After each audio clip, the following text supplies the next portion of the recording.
بسم الله الرحمن الرحيم. ازيكم يا شباب؟ عاملين ايه؟ يا رب تكونوا بخير. النهارده ان شاء الله هنتكلم على جزء اللي هو العمل بتاع الدكتور اكرامي، بس في الاول هنقول بعض النقاط الهامه. اول حاجه مهمه عندنا ال40 سؤال دول بتوع الدكتوره ايمان، اللي هو بتاع تعريف المشكله والمشكله المغلقه والمشكله المفتوحه. ال40 سؤال دول هيجي منهم 20. احنا امتحنا 20 في الميد ترم، ال20 التانيين اللي هم 40 سؤال دول هيجوا في الفاينل، لازم نذاكرهم. فنذاكر كله افضل. دي اول حاجة. تاني حاجة بقى يا شباب ان شاء الله هنتكلم عنها النهاردة، وهو جزء الدكتور اكرامي. اول حاجة هنتكلم عليها بيقول لنا في الجزء النظري، مدينا برضو نفس الجزء كده جزء نظري، بيقول لك تعريف المحاسبة ونظام للمعلومات، ده كله عادي. اهم حاجه بقى مثلا عندنا بيقول مفاهيم التكلفه، يبقى مفاهيم التكلفه دي اهم حاجه نركز عليها. التكلفه مثلا بيقول لك التكلفه الملائمه تختلف من بديل لاخر وترتبط بالمستقبل، دي تيجي صح او غلط. يقول لك مثلا التكلفه الملائمه لا ترتبط بالمستقبل، يبقى غلط. التكلفه الملائمه ترتبط بالمستقبل، ده اول حاجه. التكاليف الكليه هي اجمالي التضحيات، تمام. تكلفة الوحدة مقدار التضحية المخصصة لوحدة واحدة، ماشي. التكاليف المباشرة هي التكاليف التي يمكن تتبعها وتمييزها في وحدة المنتج النهائي، تمام. التكلفة الغير مباشرة هي التكلفة التي لا يمكن، يبقى دي مهمة. التكاليف المباشرة هي التي يمكن تتبعها وتمييزها في وحدة المنتج النهائي. التكاليف الغير مباشرة هي التكاليف لا يمكن تتبعها كلها على وحدة المنتج. التكاليف المتغيرة هي التكاليف التي تتغير مع تغير حجم النشاط، تمام. التكاليف الثابتة هي التكاليف التي تتغير مع تغير حجم النشاط. دي مثلا يجي صح وغلط، يقول لك ممكن تيجي مثلا جاري.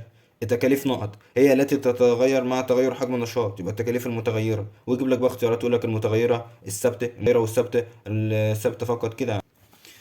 وده بقى مديك مثال للمصنع، يقول لك هامش المساهمة هو الفرق بين الإيراد والتكلفة. هامش المساهمة هو فرق بين الإيراد والتكلفة، اللي هو إيراد المبيعات نطرح منه التكلفة المتغيرة هيدينا هامش المساهمة. احنا عايزين صافي الربح. هامش المساهمة هو صافي الربح. صافي الربح بيساوي هامش المساهمة ناقص التكلفة الثابتة. وده جزء بس كان توضيحي مش أكتر. في بقى نقطة هنا يا شباب مهمة برضك، بيقول لنا التكاليف التفاضلية هو مقدار تغير في التكاليف الناتجة عن بديل معين. يبقى التكليف التفاضلي مقدار تغير في التكلفة الناتجة عن بديل معين تفاضلي، مع يكون على بديلين لا تختار التاني. يطلق عليها التكلفة المتزايدة أو التكاليف الناقصة. والتكلفة التفاضلية يطلق عليها حاجة اسمها الحدية. طب التكاليف الفارقة أو التكلفة الغير تفاضلية هي تكاليف تحدث بالفعل ويمكن تغييرها. يبقى التكلفة التفاضلية يمكن تغييرها، تمام. تكلفة ناتج عن بديل معين. يبقى الغير تفاضلية تكلفة تحدث بالفعل يمكن تغييرها ظل أي قرار يتم اتخاذه، تمام. ويعتبر تكلفة تفاضلية يعتبر حيث بأنه باختلاف البدائل القرارية. يبقى الفكرة التكلفة الدولية مقدار التغير في التكلفة الناتجة عن بديل في بديلين، انت بتختار حاجة، فالتكلفة اللي بتنتج عنها دي اسمها تكلفة تفاضلية. التكلفة الغير تفاضلية وهي تكلفة حدثت بالفعل ولكن تغييرها. دي أول حاجة. دي النظر بتاع الدكتور أمان.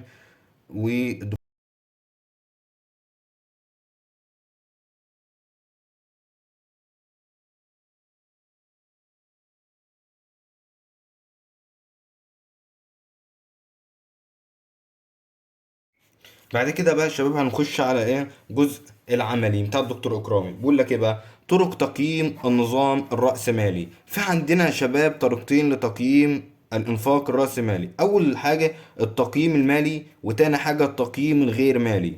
التقييم المالي بيركز على ايه؟ دي مهمة. يقول لك مثلا ممكن دي تيجي صح وغلط. طرق تقييم الانفاق الرأسمالي من طريق تقييم المالي يركز على ربحية القرار وتتوقف على، يبقى يركز على ربحية القرار، صح. ممكن مثلا يقول لك من تقييم المالي لا يركز على ربحية القرار، يبقى غلط. دي تيجي صح وغلط.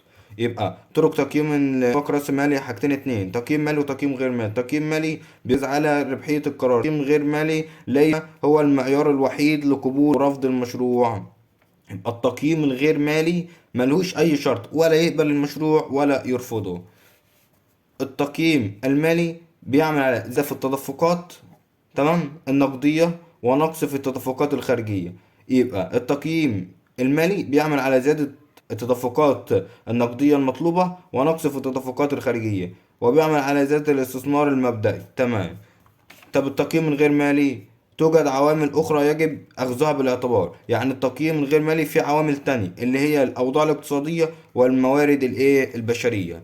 وفي عندنا 5 طرق لتقييم المال، وأنا هنشرحهم واحد. أول طريقة معدل العائد على الاستثمار، تمام، والطريقة دي مهمة جدا، مهمة جدا جدا. تاني طريقة فترة الاسترداد.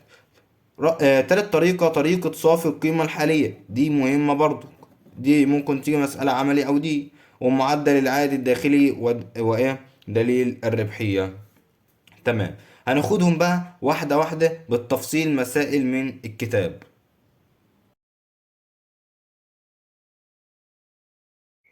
بعد كده بقى يا شباب هنخش واحدة واحدة. أول طريقة بيقول لك إيه؟ طريقة معدل العائد على الاستثمار. عايز يعرف المعدل العائد على الاستثمار، يعني أنت استثمرت بفلوس معينة، إيه العائد بقى عليه؟ بيقول لك العائد على الاستثمار بيساوي متوسط صافي الربح، متوسط الفلوس اللي أنت كسبتها على تكلفة الاستثمار المبدئي.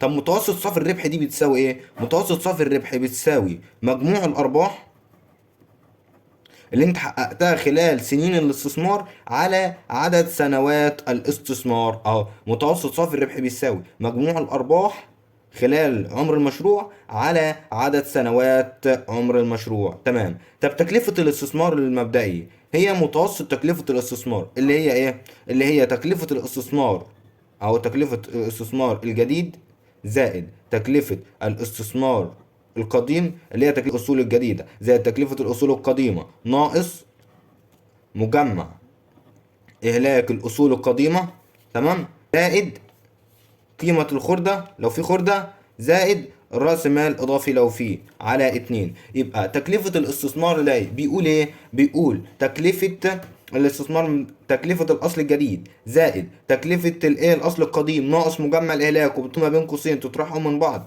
زائد قيمة الخردة لو في خردة زائد الاستثمارات الإضافية رأس المال، استثمارات رأس المال الإضافية على 2 عشان يجي المتوسط. وأنا هاخد مثال يقول لك إيه؟ بفرض البيانات التالية متعلقة بيقول لك اهو في نطلب استثمار الجديد. بيقول لك انت عندك اصل ثابت جديد بكام؟ ب 3 مليون جنيه، وانت كان عندك اصل قديم او استثمارات اصول ثابتة قديمة بكام؟ بمليون ومتين الف، ومجمع اهلاك بكام؟ ب600 الف جنيه، وقيمة خردة بكام؟ قيمة الخردة دي ب400 ألف، ويتطلب مشروع رأس مال إضافي. هتضيف رأس مال إضافي ب500 ألف جنيه، وعمر اقتصادي ب10 سنوات، وصافي الربح لكل سنة ب600 ألف جنيه. هناخدها واحدة واحدة. إحنا عايزين إيه؟ بيقول لك عائد على الاستثمار. العائد على الاستثمار ده بيساوي إيه؟ بيساوي صافي الربح متوسط صافي الربح على تكلفة الاستثمار المبدئي. متوسط صافي الربح بيساوي ايه؟ مجمع الارباح خلال السنوات اللي هو ايه؟ اللي هو صافي الربح كل سنة اللي هو 600 الف في 10 سنوات. ليه قلنا 600 الف في 10 سنوات؟ مش انت عايز الفلوس، جميع الفلوس اللي انت كسبتها، انت كل سنة بتكسب 600 الف جنيه، يبقى في ال10 سنوات كسبت كام؟ 600 الف في 10 على كام؟ على 10 اللي هي العمر الاقتصادي. يبقى متوسط صافي الربح بيساوي مجموع الأرباح اللي أنت كسبتها خلال المشروع اللي هو 600 ألف في 10 على 10 ديت اللي هو العمر. هيطلع معانا الرقم ده أهو، هيطلع معانا كام؟ 600 ألف جنيه. يبقى 600 ألف في دي 10 على 10 ب600 ألف جنيه، مع ال10 تروح مع ال10 يبقى 600. دي أول حاجة. تاني حاجة يا شباب يبقى تكلفة الاستثمار المبدئي. زي ما احنا قلنا كده، تكلفة الاستثمار المبدئي هتساوي ايه؟ هتساوي تكلفة الأصل الجديد زائد تكلفة الأصل القديم، هتطرح من الأصل القديم مجمع إهلاكه زائد قيمة الخردة زائد الرأس المالي الإضافي على 2 عشان بتجيب المتوسط، وده كلها معطيات. يبقى تكلفة الاستثمار المبدئي هي تكلفة الأساس الجديد اللي هو كام؟ 3 مليون زائد تكلفة الاستثمار القديم اللي هو مليون ومتين ألف، بتطرح منه مجمع إهلاك الأصل القديم زائد قيمة الخردة اللي هي 400,000 جنيه زائد الرأس المال الإضافي على 2 عشان تطلع تكلفة الاستثمار المبدئي اللي هو 2,500,000. كده جبنا تكلفة الاستثمار ومتوسط صافي الربح. طب قانون العائد بيقول ايه؟ بيقول قانون العائد على الاستثمار بيقول متوسط صافي الربح على تكلفة الاستثمار المبدئي. يبقى هنقول 600 كم؟ هنقول 600,000 على 2,500,000 هيطلع معانا إن معدل العائد الاستثماري 24%. ديت أول طريقة. بس في حاجة يا شباب مهمة برضو في العملي، ممكن يجيب لك عيوب كل طريقة في صح وغلط أو اختياري. يقول لك من عيوب طريقة معدل العائد بالاستثمار هو عدم تجاهل القيمة الزمنية. غلط. طريقة العائد بالاستثمار بتتجاهل القيمة الزمنية للنقود. يعني القيمة الزمنية للنقود بتتجاهل في طريقة ايه؟ في طريقة معدل العائد بالاستثمار. وبرضو طريقة معدل العائد بالاستثمار انها تعتقد ان الربح اسبي في التقييم. دي اول طريقة. عيوب مهمة جدا دي تيجي على ايه صح وغلط.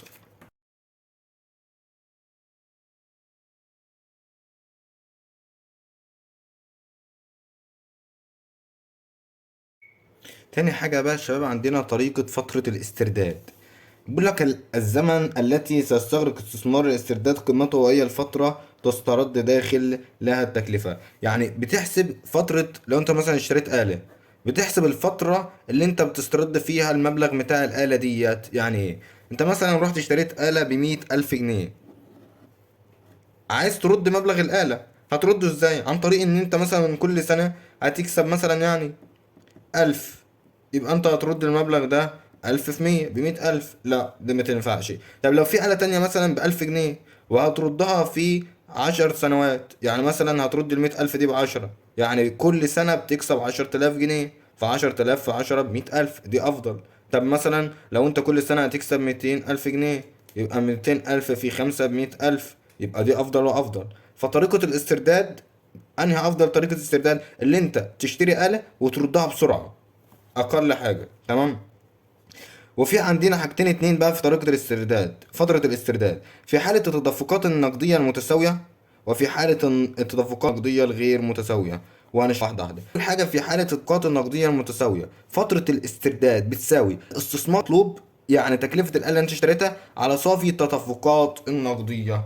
مثال توضيح عندنا بيقول يا شباب تحتاج منشأة أسامة إلى جديد، يعني المنشأة عايزة آلة جديدة. تمام. في قدام المنشأة آلتين اتنين، آلة ألف وآلة ب، وتكلفة ألف 200,000 جنيه، وتؤدي إلى تخفيض تكاليف التشغيل. يعني هتقلل من تكلفة التشغيل كل سنة بكام؟ ب50,000 جنيه. والآلة التانية تكلفتها 180,000 جنيه، هيشتريها ب180,000 جنيه، وهتعمل على تخفيض التكاليف التشغيل بكام؟ ب50,000 جنيه. احنا عايزين نعرف احسب طريقة الاسترداد أفضل آلة تشتريها الشركة.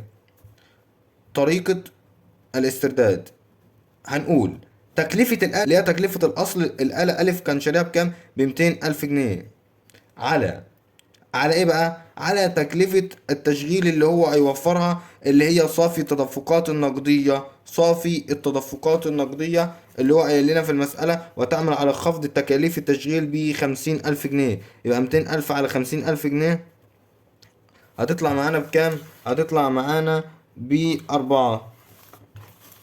أربعة.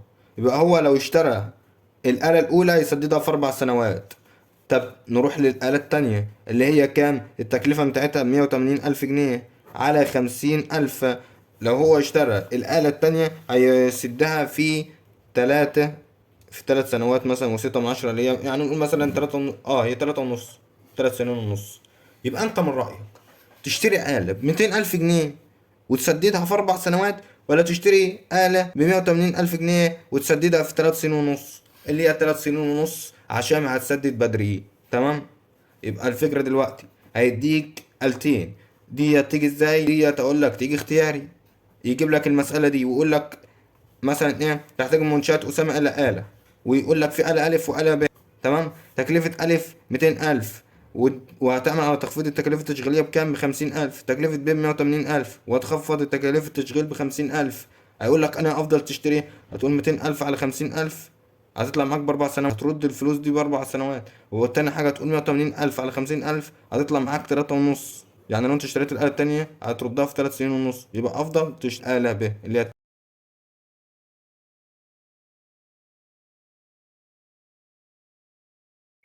عندنا بقى يا شباب تاني حاجة، طريقة الايه الاسترداد الغير مباشرة. مدينا بعض الاستثمارات الغير متساوية أو الغير مباشرة في السنة الأولى والتانية والتالتة والرابعة والخامسة 8 سنوات. عندنا السنة والاستثمار والتدفق النقدي. دي بنحلها ازاي؟ عايز طبعا يعرف السنة اللي يسترد فيها الاستثمار بأكمله.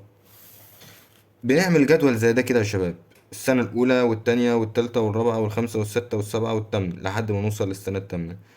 تمام. بس هو حلونا على الجهاز. أول حاجة هنا بنكتبها استثمار غير مستمر في أول السنة. تمام. الاستثمار الإضافي ده لو أنت ضفت حاجة. إجمالي الاستثمارات الغير مباشرة. التدفق النقدي الداخل. استثمارات استثمارات آخر السنة. يعني أول حاجة استثمارات أول السنة، الاستثمار الإضافي، إجمالي الاستثمارات، التدفق النقدي، استثمار آخر السنة. وبتكتب بقى السنة الأولى. هو قايل لك استثمار عندنا 40 أهو، تقوم الاستثمار السنة الأولى ب40 ألف. استثمار إضافي بكام؟ ما قالكش استثمارات إضافية، ما تكتبش استثمار إضافي، مفيش استثمار اضافي اهو. الاجمالي الاستثمارات بكام؟ ب40 ألف. التدفق قال لك التدفق النقدي في السنة الأولى ب10 تلاف، هتقوم كاتبها 10 تلاف. طب الاستثمارات غير أو استثمارات آخر السنة. الاستثمارات آخر السنة هي استثمارات في أول السنة ناقص التدفق النقدي، هتبقى 30 ألف. تمام. تاني سنة هنخش على تاني سنة. في استثمار لا، يبقى الاستثمار تاني سنة هو الاستثمار في اول السنه بتاع السنه التانية هو الاستثمار اخر السنه الاولى. يبقى استثمار السنه التانية هو اخر استثمار السنه الاولى، ده هو اللي هو 30 ألف. هنكتبها ان 30 ألف، مفيش استثمارات اضافيه. اجمالي استثمارات هتبقى 30 ألف. تمام. التدفق النقدي قايل لنا التدفق النقدي في السنه التانية معطى صفر اهو، صفر. تقوم قايل صفر. طب استثمار اخر السنه هيبقى 30 ألف ناقص صفر هيطلع 30 ألف. بعد كده قايل لك الاستثمار في تالت سنه هيبقى كام؟ الاستثمار بتاع تالت سنه هو الاستثمار بتاع تاني سنه في اخر الفتره اللي هو 30 ألف هتقوم قايل 30. هتشوف 1000 استثمار ولا لا؟ ما قالش في استثمار، يبقى الاستثمار الاضافي في تالت سنه صفر اهو، ده صفر يعني ما تكتبش حاجه. تمام. إجمالي استثمارات 30 ألف. التدفق النقدي هو مديهولك 20 ألف معطى، التدفق النقدي معطى 20. استثمار في آخر الاستثمار في الآخر هو الاستثمار في الأول ناقص التدفق النقدي. 1000 ناقص 20 ألف 10 تلاف. بعد كده في ربع سنة قايل لك الاستثمار هيكون بكام؟ أهو ربع سنة الاستثمار في أول السنة الرابعة هو الاستثمار في آخر السنة الرابعة اللي هو 10 تلاف. هنا إضافة بيقول لك استثمارات ب20 ألف جنيه، يبقى دي استثمارات فيها أهو، استثمارات إضافية ب20 ألف. طب الإجمالي استثمارات 10 تلاف زائد 20 ألف 30 ألف. التدفق ده مديهولك، قال لك التدفق النقدي في ربع سنة 10 تلاف. طب عايزين نحسب الاستثمار، هو الاستثمار هيكون 30 ألف ناقص 10 تلاف 20 ألف أهو. الإجمالي يبقى الاستثمار في آخر السنة بيساوي إجمالي الاستثمارات بتاعت السنة كلها ناقص التدفقات النقدية بتساوي 20 ألف. السنة الخامسة الاستثمار في أول السنة يبقى 20 ألف اللي هو الاستثمار في آخر السنة الرابعة. مفيش استثمارات إضافية، هنحط شرط. تمام. إجمالي الاستثمارات الغير معروف المباشرة هيبقى 20 ألف. التدفق النقدي هو مديهولك 5000، اطرحهم معاك 15000 استثمار في آخر مدة. بعد كده الاستثمار في سادس سنة هو 15 ألف. طب في ناس استثمار إضافي في السادس سنة؟ لا مفيش، يبقى تحط شرطة إجمالي الاستثمارات 15000. التدفق النقدي في السنة الستة هو مديهولك هنا يا شباب أهو 30000 جنيه، يبقى تكتبه. طب الاستثمار في آخر السنة 15000 ناقص 30000 هيطلع معانا بالسالب 15000 جنيه. بس ما بنكتبش السالب، بنكتب صفر. صفر. كده انت حليت جزء. السؤال بقى بيقول لك المطلوب في انهي سنة هيكون رد فيه قيمة الاستثمار. اما تطلع معاك بالسالب، لو طلعت بالسالب بتكتب صفر وبتقول مثلا 5.5، 5 سنين ونص. طب لو طلعت صفر صفر هتكتب صفر وهيكون سد اللي هو الاسترداد في السنة الستة. يبقى هنا مثلا يجي اختياري او او مقال النقطة ديت. هيقول لك مثلا يتم الاسترداد في 5 سنين، 5 سنين ونص، 6 سنين. هتبقى لا، هتبقى 5 سنين ونص عشان طلعت بيه السالب. وده تاني جزء من العمل، مهم جدا ده يا شباب.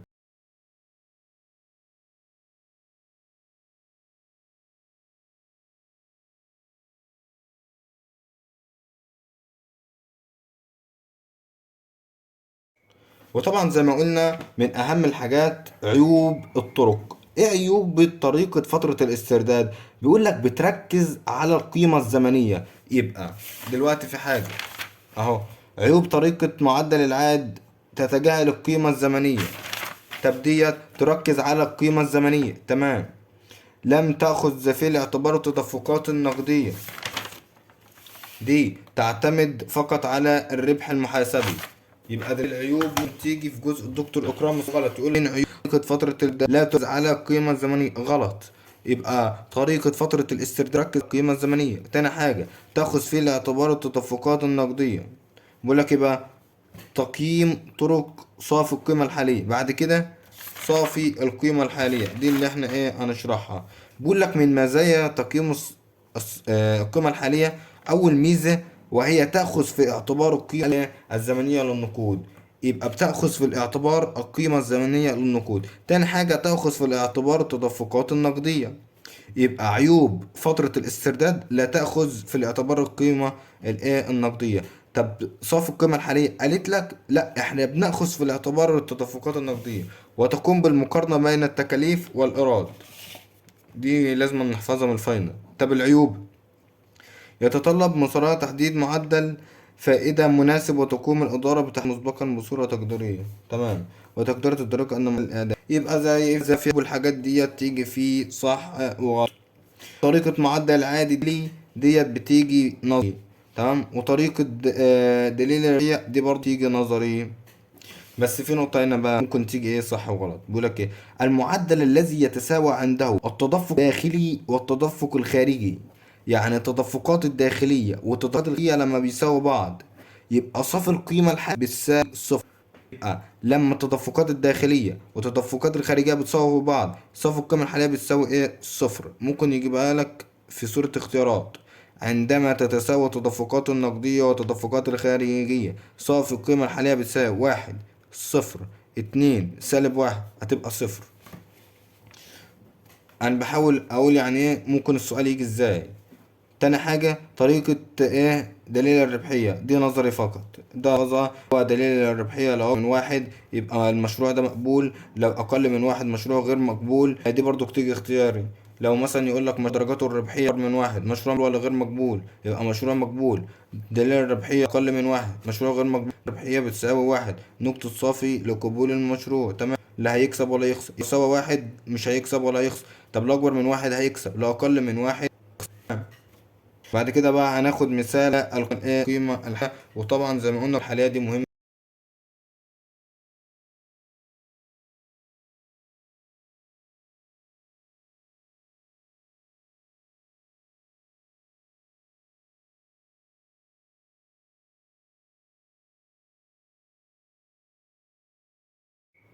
بعد كده بقى يا شباب تحليل صافي القيمة الحالية.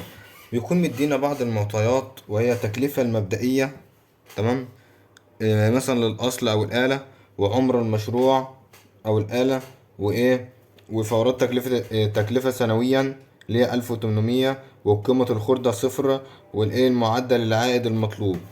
بنكتب أول حاجة بنعمل جدول زي ده كده، بند سنوات، قيمة نقدية، قيمة نقدية تدفقية، معامل، قيمة حالية، تمام. ونقوم كاتبين هنا كده تكلفة سنوية اللي هي التكلفة السنوية اللي هو مثلا مديها لنا التكلفة السنوية بكام.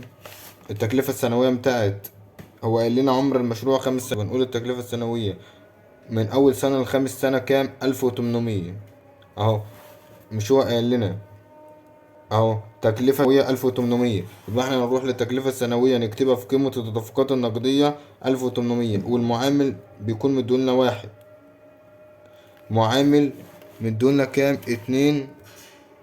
92%. ده بيكون معطى 92%. طب الحالية بنجيبها ازاي؟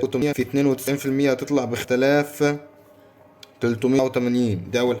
بعد الإصرار الاستثمار المبدئي بتبقى أول، يعني أنت لسه شاري أصلا الآلة. وقيمة التدفقات النقدية، قيمة التدفقات النقدية في أول سنة كام؟ بتمن الآلة. أنت كنت شاري بكام؟ ب5000. يبقى المعامل واحد، هتقول 5000 في واحد، القيمة الحالية ب5000. طب صافي القيمة الحالية يبقى أنت معاك دلوقتي كام؟ 3000 كام؟ 384. تاني يا شباب، يبقى اول بند بنكتب البنود. اول بند اول هنا السنويه، الاستثمار المبدئي بتاع صافي القيمه الحاليه سنوات.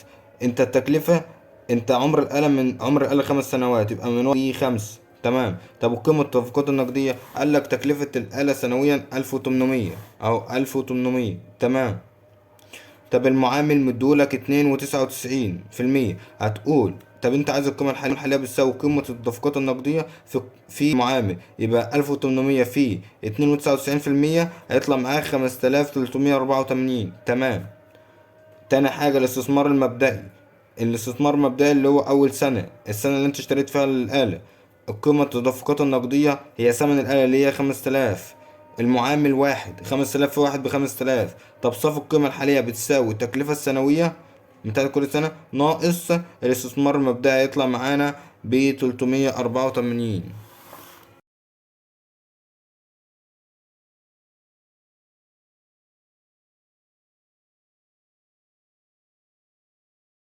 طب السؤال ده أصلا بيجي ازاي يا شباب؟ السؤال ده بيقول لك هل تشتري الشركة هذه مثلا او المصنع هذه الآلة او لا؟ انت خسرت في القيمة الحالية تكسب تشتري. طب لو انت نفسك هتخسر يبقى ما تشتري. السؤال بيجي كده، ممكن يجي صح او غلط او ياري، حسب بقى زي ما يجي، او مقالي. بس ده غالبا ممكن يجي مقالي. ممكن يجيب لك تكلفة مثلا مبدئية والعمر وكده، ويقول لك ايه، هل تشتري الشركة هذه الآلة أم لا؟ هنقوم عاملين الجدول ده، البند والسنوات وقيمة التدفقات النقدية والمعامل والقيمة الحالية، وتقوم عامل زي ما احنا قلنا. هنلاقي إن صافي القيمة الحالية أكبر، يبقى تشتري الشركة هذه الآلة عشان تستفاد منها. طب لو لقيناها مثلا لقيناها بالسالب أو هيخسر، يبقى ما تشتريهاش. يبقى الأفضل إن الشركة لا تشتري هذه الآلة.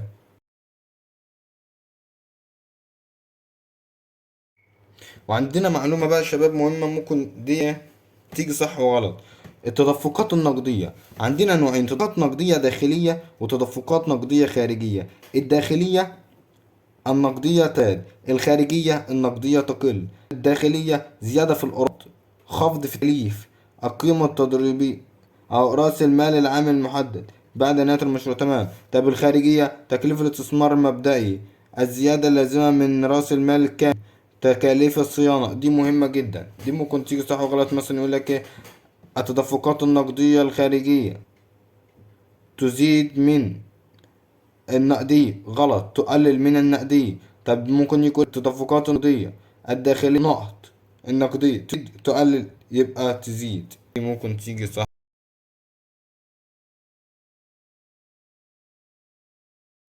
وكده يا شباب شرحنا جزء الدكتورة إيمان. جزء الدكتورة إيمان تاني 40 سؤال، جه منهم 20 هيجي التانيين، بس أفضل نذاكر ال40 سؤال. ده أول حاجة. جزء الدكتور إكرامي دلوقتي قلنا المقالي اللي فيه والعملي. الدكتورة ميسة في الفيديو اللي أنا نزلته قبل كده، وأفضل إن أنت ترجع له عشان دي مهمة جدا، وشرح فيها المسألة اللي الدكتور قال جايه في الامتحان، وكمان 3 مسائل اللي هما نقطتين هيجوا اختياري او صح وغلط. فارجعوا للفيديو السابق، مهم جدا جدا. وبالتوفيق يا شباب، واسف على التأخير في الفيديو.